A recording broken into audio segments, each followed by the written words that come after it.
सभी को प्रणाम। विशेष रूप से मैं प्रोफेसर अतुल भाई शाह को प्रणाम करता हूं। बीएल इंस्टीट्यूट ऑफ इंडोलॉजी अर्थात Bhogilal Laharchand institute of Indology के मंच से प्रति माह एवरी मंथ एक ऑनलाइन लेक्चर का आयोजन किया जाता है और इस प्रतिमा आयोजित किए जाने वाले लेक्चर्स में अलग अलग विषय के विश्व के विद्वानों के द्वारा अपने अद्यतन रिसर्च वर्क का यहाँ प्रस्तुतिकरण होता है।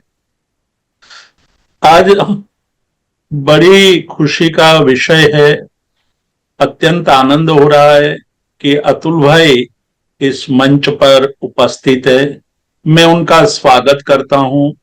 प्रोफेसर अतुल भाई इंग्लैंड लंदन में रहते हैं और इकोनॉमिक्स के प्रोफेसर हैं।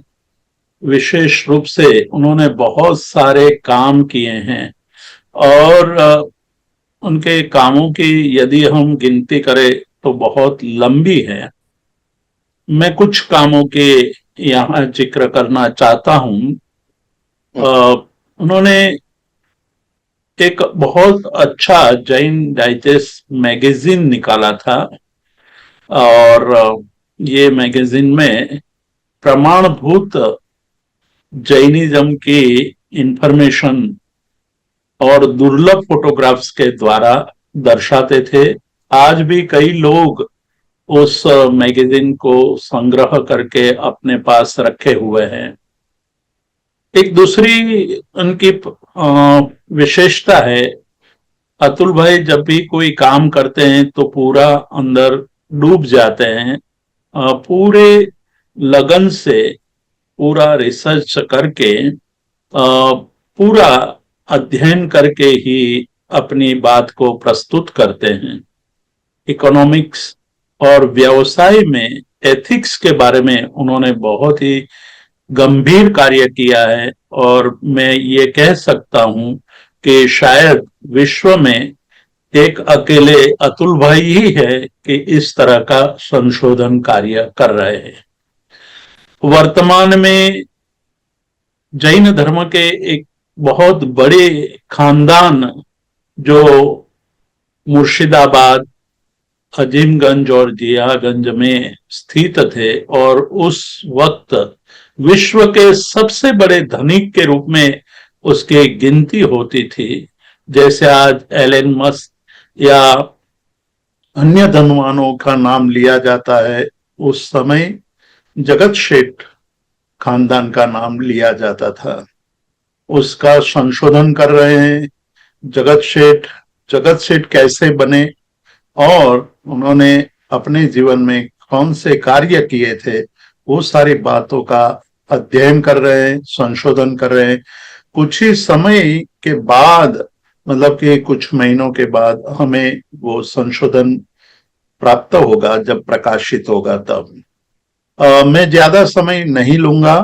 BL institute of Indology, Bhogilal Laharchand institute of Indology के इस पटल पर पुनः मैं आपका स्वागत करता हूं और आज जितने भी श्रोतागण उपस्थित हैं उन सभी का भी मैं स्वागत करता हूं और मैं चंद्रशेखर जी को आमंत्रित करता हूं। Chandrashekhar ji. I would like to request Professor Atul K Shah ji to deliver this enlightening lecture titled as a topic, Decolonizing the Curriculum, the Future of Jain Studies. Professor Atul K Shah ji. Thank you very much to BL Institute. Thank you to all of you for taking the time out to come to attend this lecture. It's a topic that is very passionate in my heart, and also it's a topic which is a growing fashion in the social sciences all over the world. Of course, you know, Mr. Trump is now taking an opposite stance to diversity, but in many parts of the world, there is a concern about the curriculum and about the extent to which it is sensitive to colonized countries and colonized people. So that's the broader theme, and I will be talking about the Jain discipline in particular, and Jain research and Jain scholarship and Jain education. But at the same time, I will talk about what the current issues are, and I will make practical suggestions about the way forward in opening up the discipline and diversifying the content of the discipline. So firstly, I want to tell you a little bit about where I come from and the kind of experience I bring to bear to this. So I was born in East Africa, so I'm a child of empire, never lived in India, but I was fortunate that my father was a major community leader in Mombasa in Kenya, and I was raised under his shadow and with a very vibrant living Jain community in East Africa. And Mombasa was, in one sense, at that time, almost the capital of Jainism in East Africa during the time when I was born. And the temple was just opened a couple of years after I was born in 1963. Now, out of that experience of living there for 18 years and then migrating to the UK, to the London School of Economics for my further studies, I became disillusioned. I felt an identity crisis, and out of that personal identity crisis emerged different organizations which have now made a global footprint, as Jitubai very kindly explained. The Young Jains being one, which I founded in the United Kingdom in 1988, and it is now a global movement with a very vibrant branch in North America, the Young Jains of America. Then in the early 2000s, we started an Anglo-American joint venture called the Jain Spirit magazine, the first global non-sectarian professional magazine about the Jain culture in the English language, which went worldwide and was a non-profit venture with a team of staff based in the UK, but then globally. So I'm really talking about decolonization when I'm actually in the heart of empire. I am living in Britain. I've spent 2/3 of my life in Britain, and I've seen how the colonial mindset works. I've experienced it myself, and at the same time, I've experienced the depth and breadth of Jainism, both in India and abroad. And I'm going to bring all of that together in this lecture. I have also been an active participant in wider society. So on the right-hand side, you will see in the corner a photo of me in front of an art gallery called First Sight, where I was chairman. And after that, it won the Museum of the Year award in the United Kingdom. So I've been very active in the wider community, within the Jain community, and also within my scholarly community.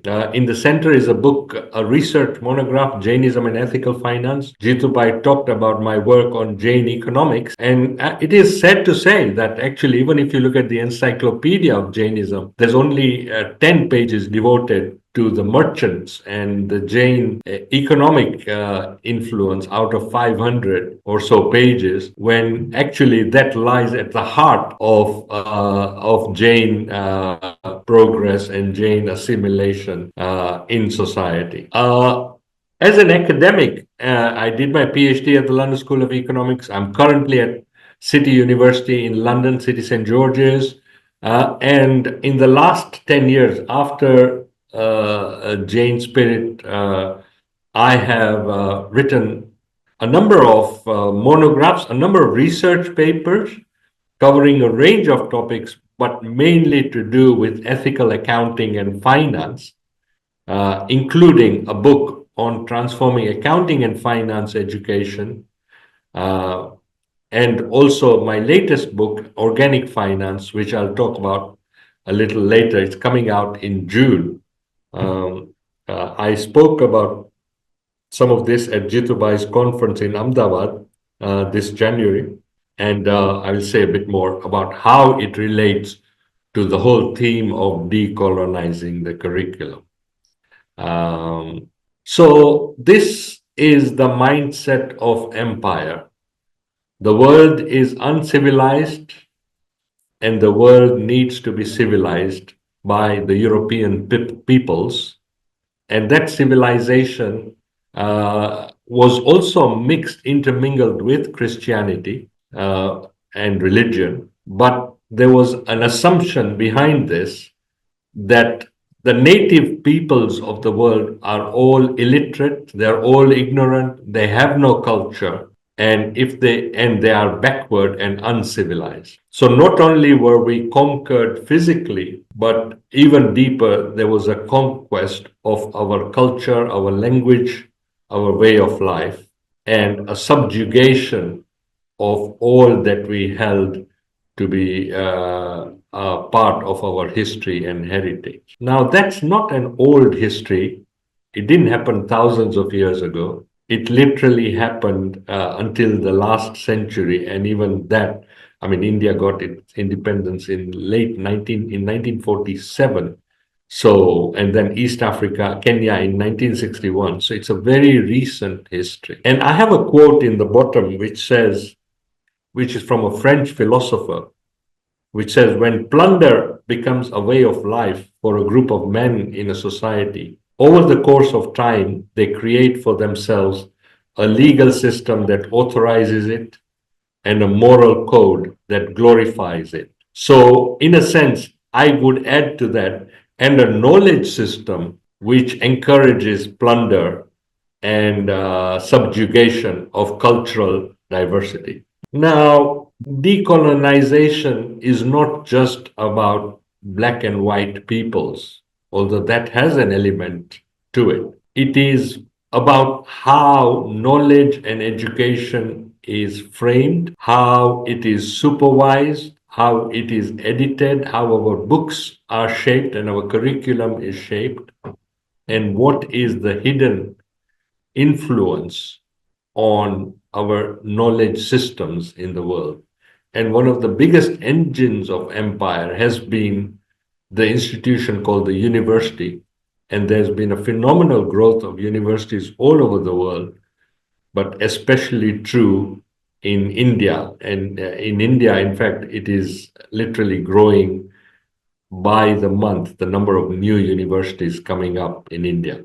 So that we have institutionalized education, and in disciplines like my own, the field of economics, accounting, and finance, we have almost one standard textbook which is taught all over the world. So there is a profound universalization of knowledge, and the same knowledge applies everywhere else. And this kind of connects with the empire mindset that there is one civilized way of looking at economics, accounting, and finance, and everyone else has to follow this science. Now, the truth is extremely different, especially if you are sitting in India or come from the Indian culture. And I've highlighted two books here as an example. The Golden Road just came out literally 6 months ago, and it is widely lauded all over the world. It was reviewed by the London Review of Books, and it says essentially that the Indian civilization and the Indian Enlightenment was several thousand years earlier than the European Enlightenment, and it was much richer, much deeper, and much more non-violent than the European Enlightenment. So this is a European scholar saying that, right? And after extensive research, and he comes up with the word the Indosphere, how India influenced world thinking, world sciences, and world systems of knowledge, including mathematics. Then we have a more recent scholar, Rajiv Malhotra, who is based in America, but he has been extremely prolific in writing about Indian culture and Indian science and Indian wisdom. And Being Different was one of his earlier books, but he's also a philanthropist. And since the 90s, he started funding Indian positions in American universities and Indian research projects and research institutions. But in the 2000s, he became extremely disillusioned with what universities were doing with his money and how they were subverting the wisdom of India uh, through their teaching and their research.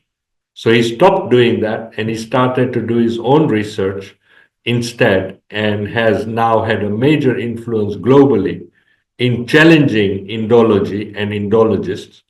And a lot of the challenge that he has done has not been in a closed mind or in a closed room, but in open public debates, where he has invited some of the top Indologists of the world to come in debate with him. Many of them have refused to appear in debate with him, to argue with him why and how their perspectives are different and what ought to change. So I'm drawing from those kinds of insights in what I'm going to say.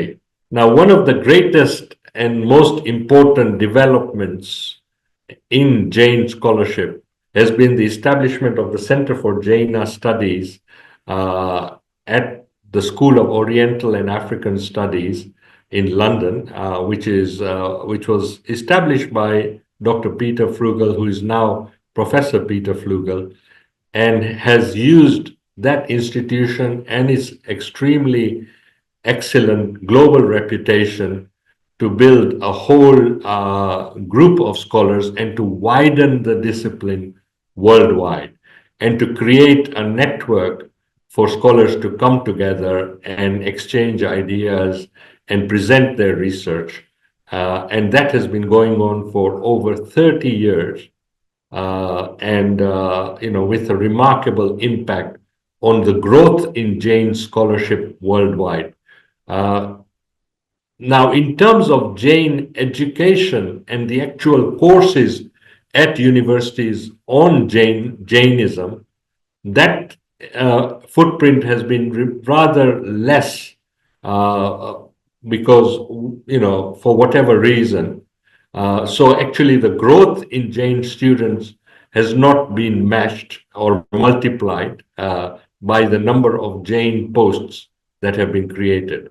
Now, parallel to this development in London, in India, Jainism and Jain scholarship has been on the decline for nearly 50 years. And there are various reasons for this. But one of the reasons also is that there are not many scholars, and especially people from the Jain community, willing to pursue academic studies in Jainism by taking a PhD and even applying for professorships at different universities. So that's the kind of landscape in which I'm talking about. And here's a group photo from one of the conferences, which was actually on the subject of money and finance, where I was one of the speakers. And but as you can see from the audience, you might recognize some of the faces. Dr. Firodia came from all the way from India. The Samanis, the Jain Vishwa Bharati, were there, and they are scholars. And in fact, Samani Pratibha Pragya has done a PhD there, and many other faces and scholars who came that day. Another fantastic development in the growth of Jain studies, Dr. Shugan Jain, I think, is in the audience today, has been the creation of the International School for Jain Studies in India, based in India, but with students coming from all over the world. And that's been running again for over 20 years on a regular basis every summer, and also sometimes in January as well, and at other times of the year. Now here, what the difference is that scholars come to get a living experience of Jainism, not just a classroom experience. And that has really opened the horizons. And many scholars have come out of after attending the School for Jain Studies and pursued further studies in Jainism. And that has been a remarkable achievement. And India, of course, is the home of Jainism. And India is a living culture and community, and with a vast artistic and literary and scriptural tradition around Jainism.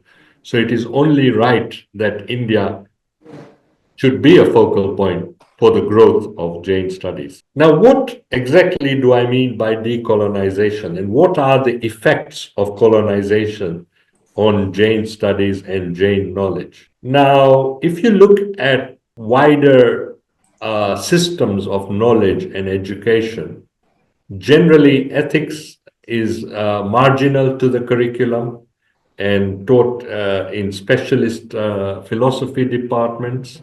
Community is virtually absent from higher education. Individualism has been growing instead, and neoliberalism has been growing instead. So it's almost as if the individual knowledge seeker doesn't really need a community to excel in knowledge and expertise. And words like wisdom have disappeared from the dictionary of knowledge, and knowledge is become much more functional, much more technical, specialized, and almost siloed into specific disciplines rather than interconnected and within part of a much larger whole. Now, when you look at it this way, you could see that actually Jainism is very, very different from all of this. Ethics is central to Jainism. Community lies at the heart of Jainism. And for the Jains, knowledge is not about facts and figures, but is about wisdom and enlightenment, So Indology has become the kind of field which has come to define both the scope of Jainism and the boundary of Jainism. And this has limitations. I have attended all the SOAS conferences since the beginning. I've supported, I've even funded some of the initiatives through my family. And, I have seen the kinds of papers which have been dealing with, the kinds of scholars who come, and there is a real variety. And often the methods and scope are quite narrow, in my opinion. There's too much focus on text and scriptures rather than the living community and art and culture. Almost the word culture is missing from the way Indologists talk about India, because it's seen as too broad, too general, and needs much sharper focus. And they prefer the scripture rather than the living community. There's little field and contemporary research. Although the community is a window into the past, and English language has become globally, not just in Indology, but for everything, the main output for research. But we all know, and especially those of us who have looked at India or Indian culture or Jain philosophy, that the language is very limiting in terms of its translatability, and therefore we can convey the same experience very differently in the English language, and that becomes a major barrier. And of course, those of us who are not fluent in English cannot publish in top international journals. There is a big ontological difference with Western science, which I've just touched upon, and culture is missing in the analysis. Now, there is a lot of research which looks at the structures of knowledge and higher education, including people like Michel Foucault, who is a French philosopher, Edward Said, who is regarded as the founder of post-colonial studies. And a lot of this research shows how knowledge is actually political and serves inequality and expropriation.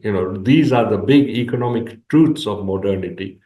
Inequality has grown and grown, and expropriation is not just about human peoples and the third world, but also about animals, environment, the air, water. Everything is expropriated for particular economic ends, and usually to serve the first world. Positivism is a big problem in the philosophical approach to education in the West. And alongside it, there is a denial of social and ethical responsibility for scholars. So Eurocentrism dominates universities. So Eurocentrism is extended to universalism, but of course the universe is not just European. The universe is extremely diverse. And in fact, 90% of the world's population is non-white. Indian education itself is highly colonized and technical. So that also becomes a problem when we want to create deep scholarship in fields like Jainism and Indian culture. and is often misunderstood and misinterpreted. Now, the Jains are also to blame for why the situation has come to this. Jains do not value scholarship in spite of the fact that there are billionaires and multimillionaires all over the world. If you look at the amount they invest in their own culture and research and education along their own cultural lines compared to the wealth that we have as a community, I would say even 1% would be generous. So, this idea that culture needs reinvigoration, especially through education, culture needs ongoing research and discovery, culture needs transmission actively, and that scientific methods and scientific rationale can help in advancing the culture. Those priorities are not appreciated by Jains in spite of their huge enterprise and even passion for education. But a lot of the education is sending their kids to, maybe the aspiration is to Oxford or to Harvard rather than to their own Jain school or university. Alongside that, there has been a growing elitism of knowledge.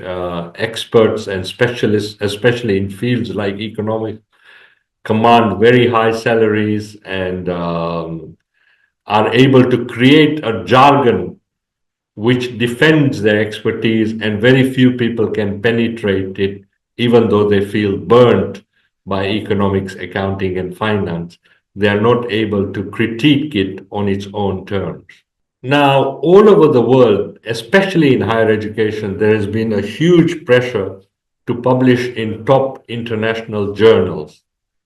But those same top international journals tend to be Eurocentric, and they tend to be edited by people from European cultures. And effectively, they act as gatekeepers of the knowledge systems and the legitimacy given to particular experts and particular types of research. And that gatekeeping gives them power and responsibility, but it varies as to how they exercise this power and responsibility. I mean, just to give you an example, in terms of Jainism, we had an excellent journal called Jain Journal, which my friend Professor Devendra Jain speaks very highly of, and many Western scholars even used to publish in it in the 60s and 70s and even 80s, but then the journal declined. Its management and editorial declined in quality and effort, and it went down in the international rankings. And a new journal edited at the School of Oriental and African Studies, the International Journal of Jaina Studies, became the defining journal for Jain philosophy and Jain science. Now, I'm sharing you this review of my latest book to give you an example of what happens when a Jain scholar with a much broader mindset approaches a traditional field like economics using the principles of Anekant and Ahimsa.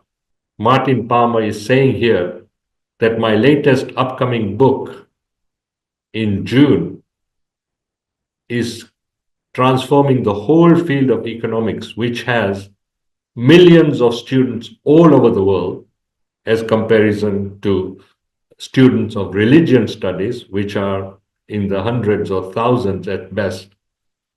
Here we have millions of students, and the research that I've done of my own accord, through my own resourcefulness, with zero funding from the Jains, has come to completely transform the discipline and create a new ethical science which is inclusive of all cultures, but at the same time authoritative, influential, and transformative.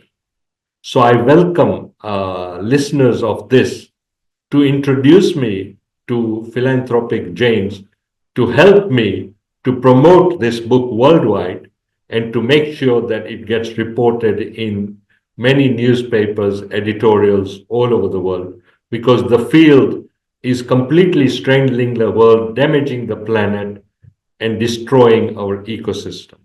Now, those of us born and raised in the Jain tradition know that we don't seek knowledge just at university or at school.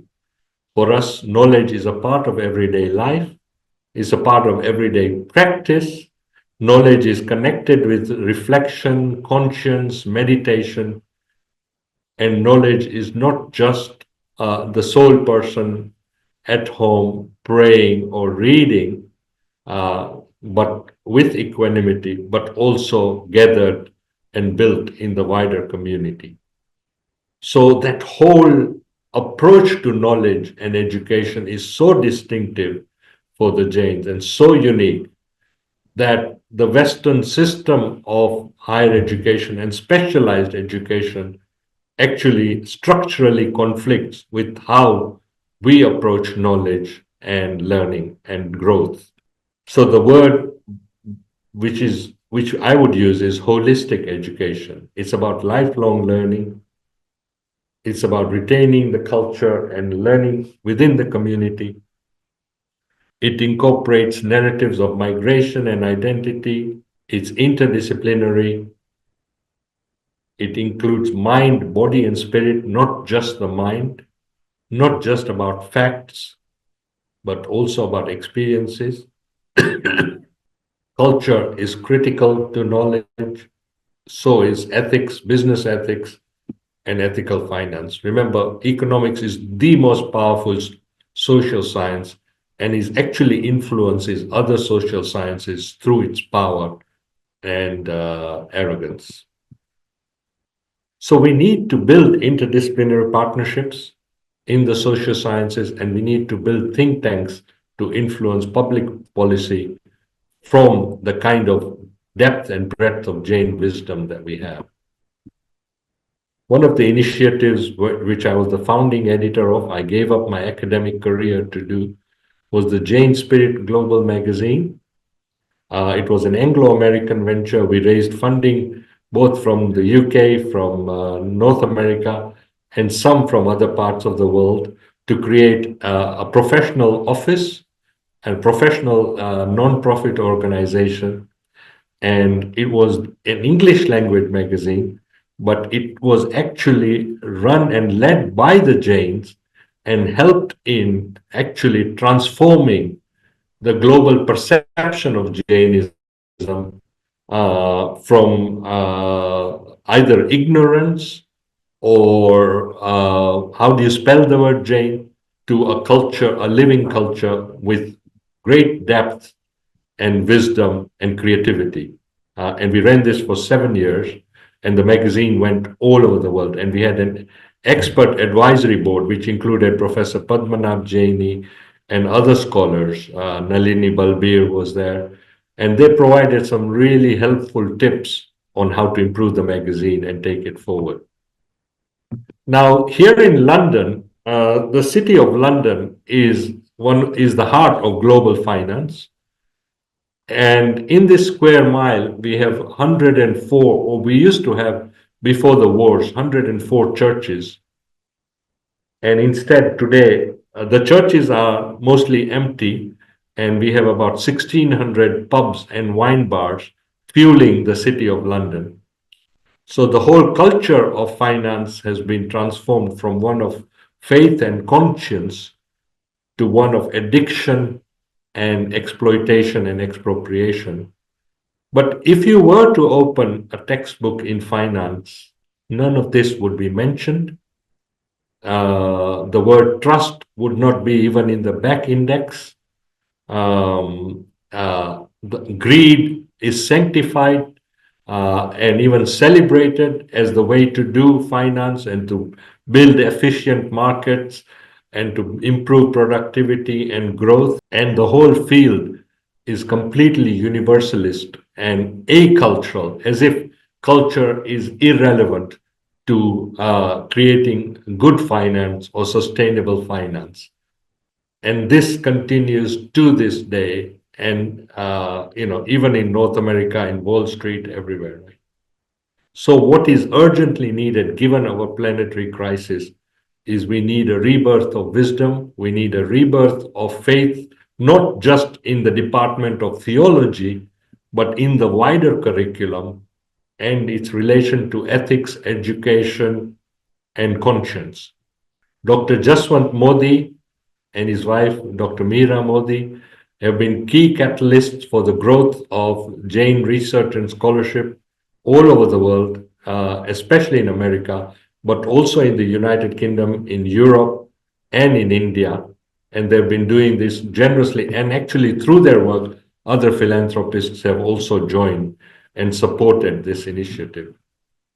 I'm now going to talk about, some positive work led by the Jains. Devendra Jain and I were recently at Dharampur in India, which is the headquarters of Rakesh Bhai, Pujya Rakesh Bhai. And what we saw was a living laboratory of Jainism with a deep passion for education and learning and empowering the global community and transmitting the message worldwide. So here is a kind of laboratory developed outside the field of Indology, but at the same time is transforming global Jain knowledge, awareness, including within the community, and constantly challenging us to study, to reflect, and to grow through knowledge. We visited also the Abhay Prabhavna Jain Museum in Pune, again led by a Jain entrepreneur, Mr. Dr. Abhay Firodia. His own family philanthropy created this amazing $80 million modern, accessible exhibition space.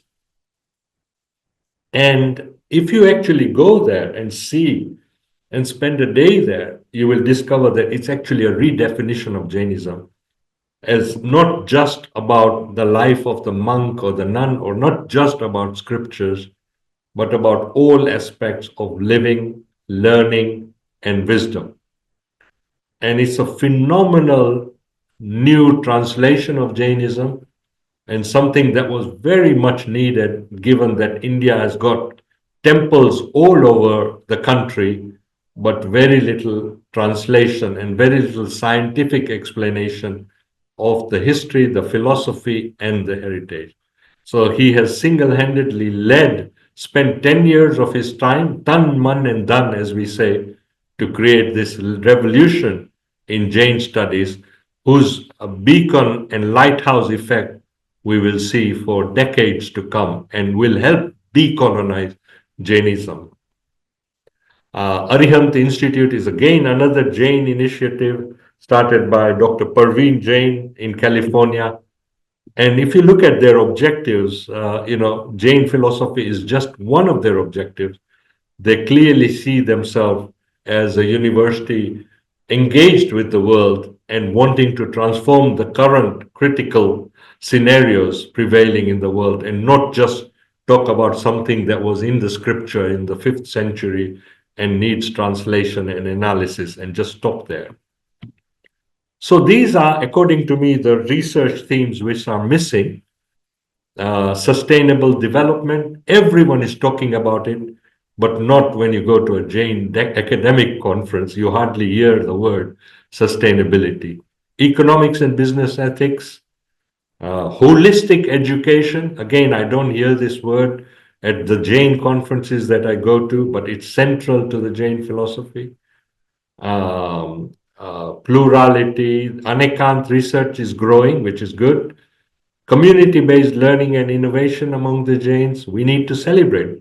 Jitubai mentioned Professor Kanti Mardia he's a statistician, a fellow of the Royal Statistical Society, has written 5 excellent books on Jainism, yet I hardly see them mentioned at the Indological seminars and conferences. Why? Is it because he's not a traditional Indologist? So what? He's an academic, and he's a scholar and a Jain, and he has advanced the field phenomenally. So we should be celebrating and encouraging and giving keynote positions to speakers like this. Jain political economy, ahimsa and mental health and well-being, Jain think tanks, art in service of the community. Professor Mardi has written a new book on Kashaya, which is fantastic. Anekant in leadership. There are 75,000 books on leadership and not a single book on Jain leadership. Why? We are born leaders.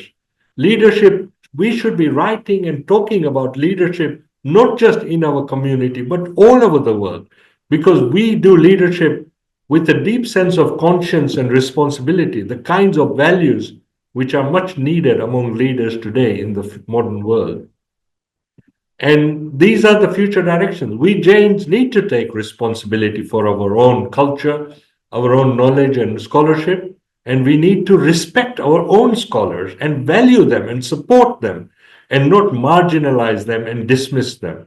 India should play a much bigger role in the growth of Jain scholarship. There should be a strategy, there should be $100 million research endowment to really give a boost to that.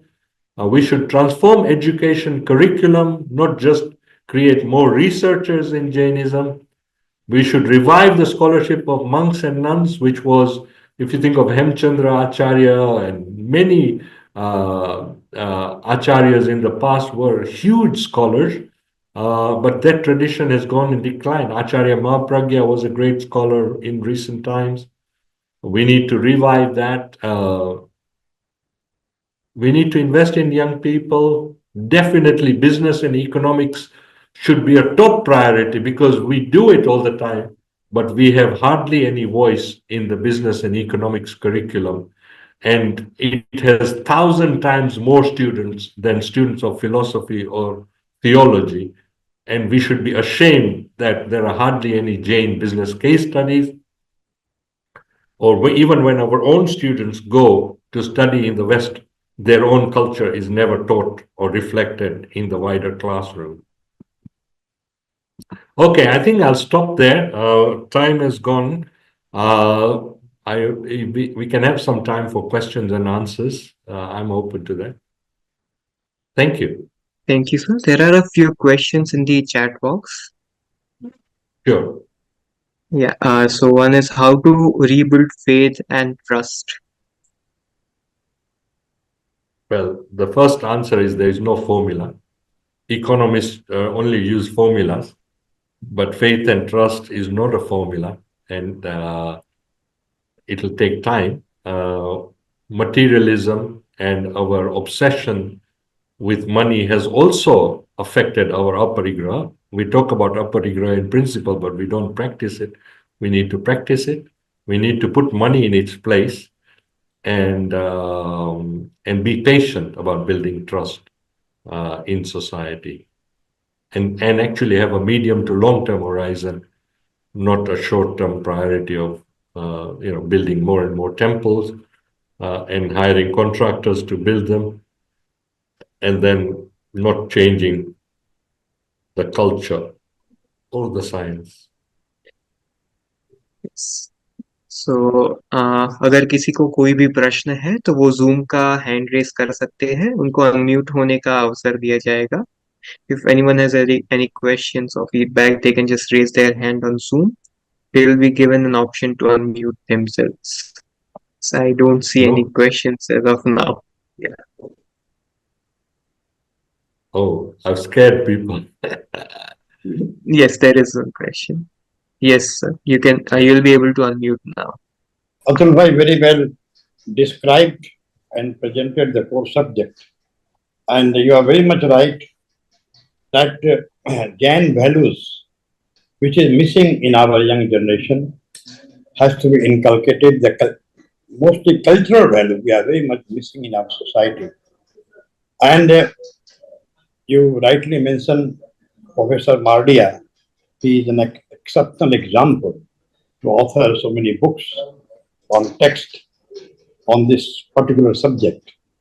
My question is this, like, first of all, congratulate BLII Institute of Indology, and we listened you in the past, And the new generation, the Rakesh Bhai and the Firodia Rahavna, I hope if the young generation were approached to go there, they will induce to the cultural value of the Jainism.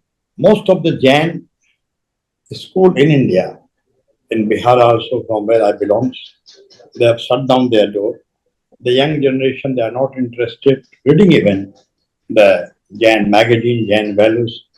So I feel that we need to bring more and more young generation to the understand the Jain culture, Indian culture. So thank you very much.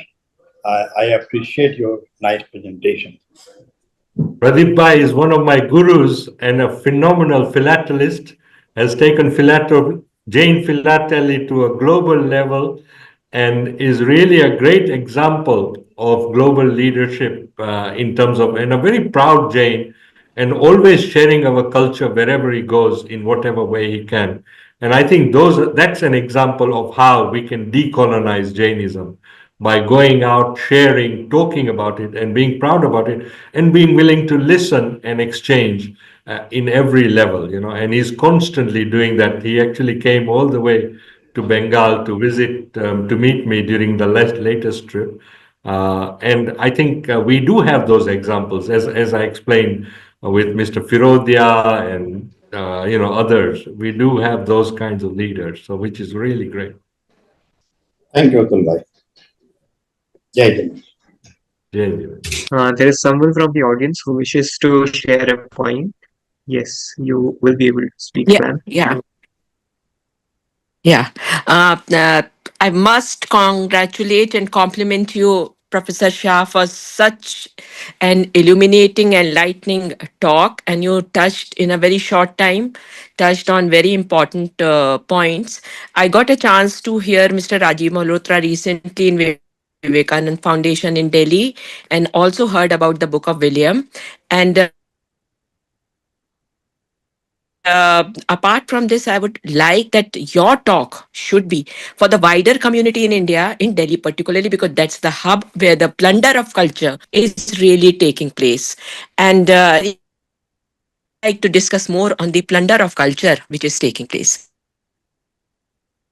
Thank you. I'd be very happy to. Thank you. Ji. So I don't think we have any more questions from the audience. So I'll invite Professor Jitendra Shah for his presiding address.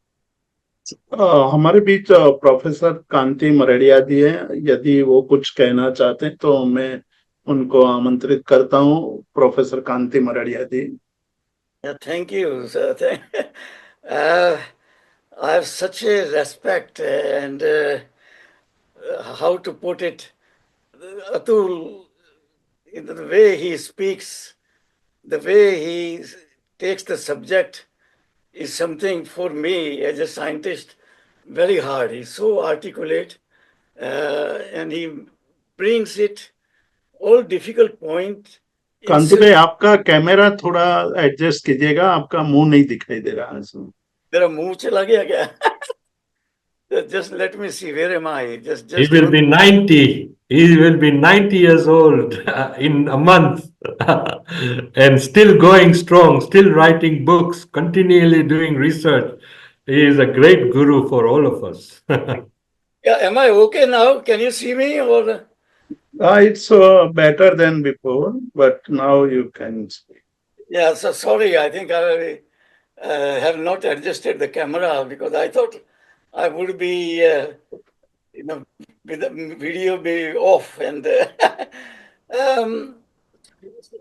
what Atul, his mission is so difficult, so complex, and to make people, as he said, to get support for the type of ideas he has.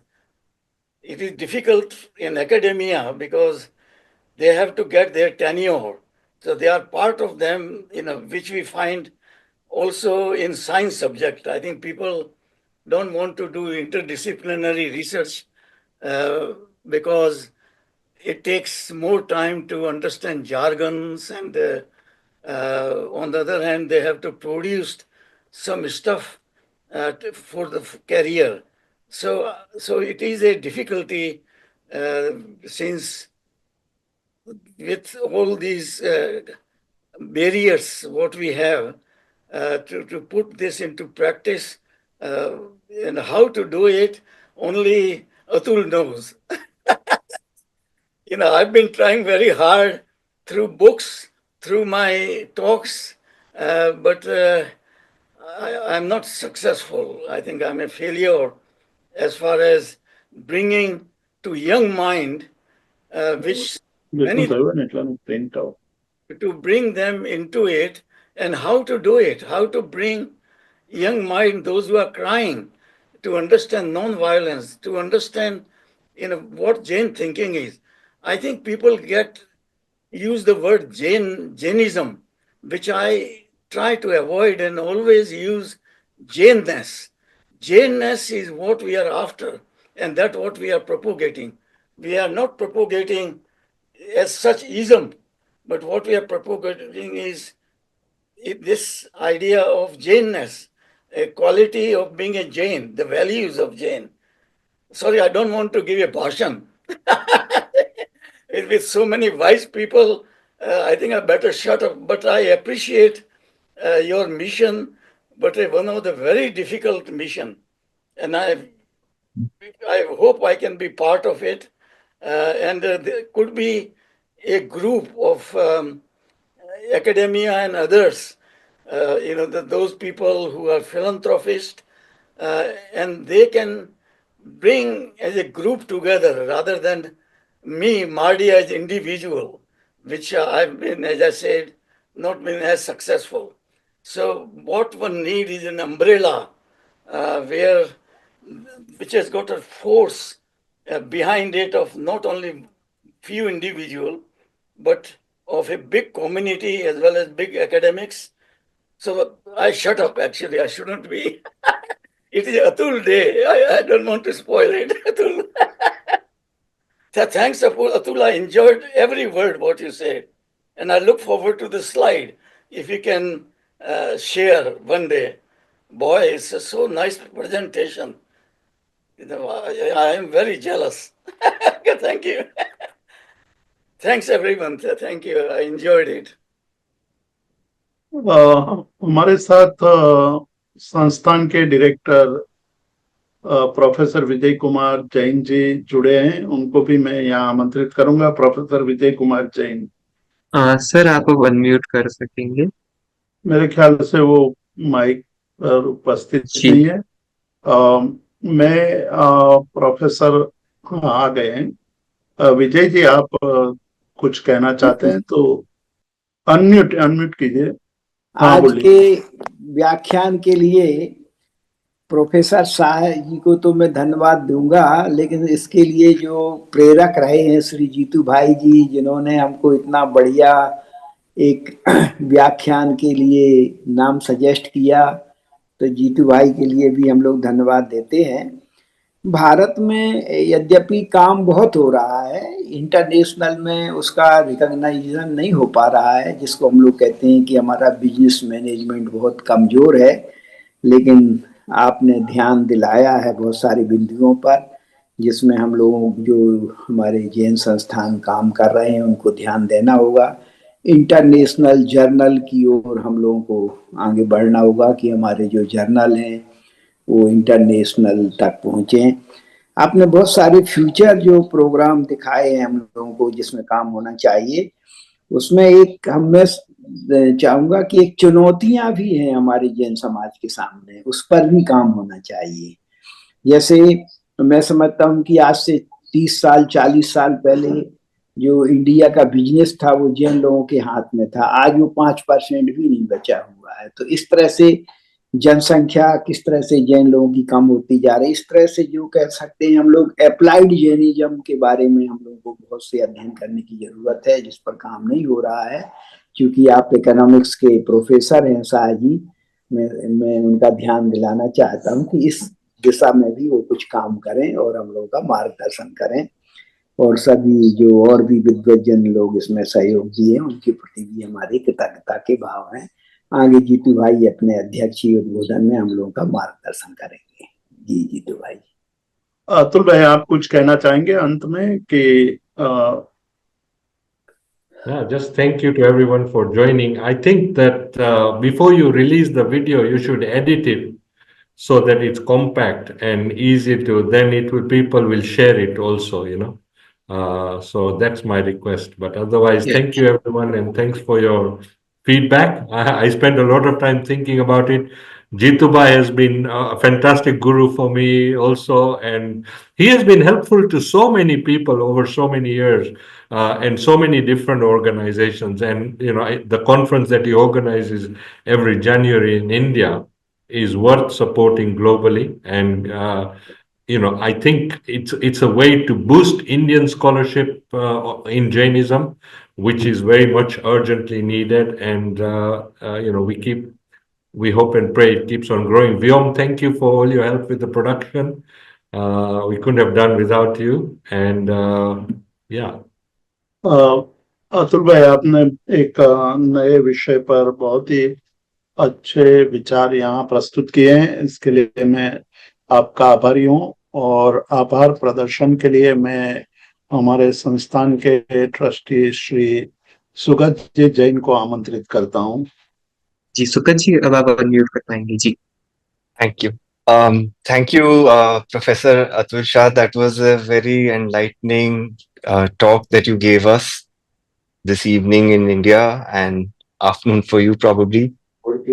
And I think you probably laid the whole ground and, you know, presented the whole picture where Jain scholarship, Jain research, and what needs to be done, what is being done. You probably laid the whole ground very well and very clearly.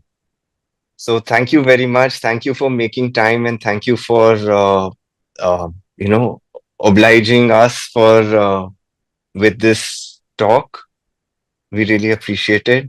And Jitu भाई, आपका भी बहुत बहुत धन्यवाद। आपने ये platform create किया BLI के जरिए, जो हर महीने हम अलग अलग स्कॉलर्स को हम सुन सकते हैं और इसी माध्यम से हम आगे दुनिया तक जो हम चाहते हैं कि ये मैसेजेस जाएं, ये चीजें समझ में आए और उसमें फिर हम सब लोग एज अ कम्युनिटी आगे काम बढ़ा सकें। BLI अपने आप में जीतू भाई जी के डायरेक्शन में काफी इतने सालों से, दशकों से स्कॉलरशिप आगे बढ़ा रहा है। बहुत जिस तरह के हम कॉलोनाइजेशन की बात कर रहे थे, उसी का विपरीत, उसी का ऑपोजिट की बिल्कुल डीकॉलोनाइज्ड तरह से हम लोग जैनिज्म पे स्कॉलरशिप अपने जरिए अपने लिमिटेड रिसोर्सेज में आगे बढ़ा रहे हैं, but increasingly so. I think professor Vijay Kumar Jain ji के साथ जब से वो आए हैं, we have picked up pace and we have really expanded our work, and we look forward to doing much more in these directions. And thank you everyone for joining us this evening. Next time we hope we spread the word and we have more and more people joining us. Thank you all very much. Sugata ji को भी बहुत बहुत धन्यवाद हमारे BL institute की तरफ से।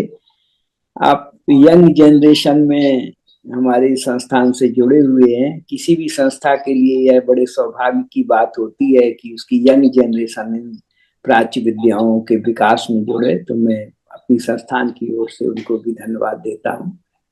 चंद्रशेखर जी कुछ बोलेंगे? नहीं, बस यहाँ समाप्त करते हैं हम इस सेशन को।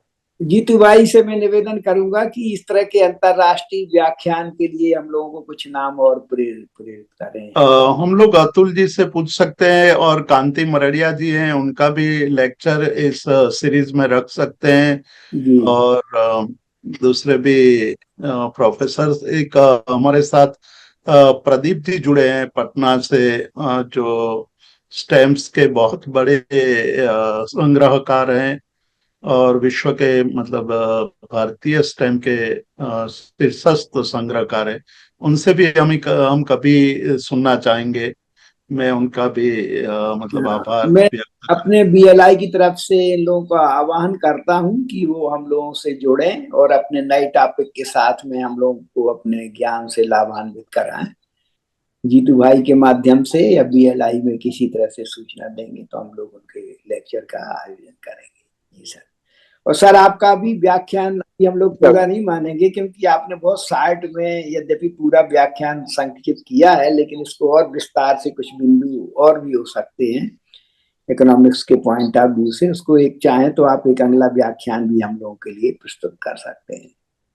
जी अतुल जी आपको कह रहे हैं। अतुल जी को हाँ, जी, क्योंकि ये तो आपने आउटलाइंस ही हम लोगों को वो दी है, लेकिन आप जैसे आपने जो 10 बिंदु हम लोगों के सामने लगभग दिए हैं उसमें एक एक बिंदु पर भी आप हमारा विस्तार कर सकते हैं। इकोनॉमिक्स के पॉइंट ऑफ व्यू से वास्तव में बहुत कम काम हुआ है जैनिज्म में, तो उस मैं पर राजकुमार जी जैन को 1988 में मिला था और मैं जी आया हूँ स्मारक विजय वल्लभ स्मारक। अच्छा जी जी जी। तो अभी तो आप इंडिया आते हैं तो हमारे बीएलआई में भी विजिट करिए, हम आपका हार्दिक स्वागत करेंगे। जरूर। तो जीतू भाई आज का फिर हम लोग यही व्याख्यान को हाँ समाप्त जी, करते हैं। सभी को धन्यवाद। Thank हमारे you. सभी को संस्थान की ओर से बहुत बहुत आभार। बहुत ही so, sir, Professor Atul ji, very much indebted to you for this outstanding performance and as a presentation of your lecture. And so so informative. And the slides have been shown. That will be all informative, and we are very much thankful for your kind to tell your lecture. So, thank you, sir. Thank you, and all. सभी को नमस्ते। जय हिंद।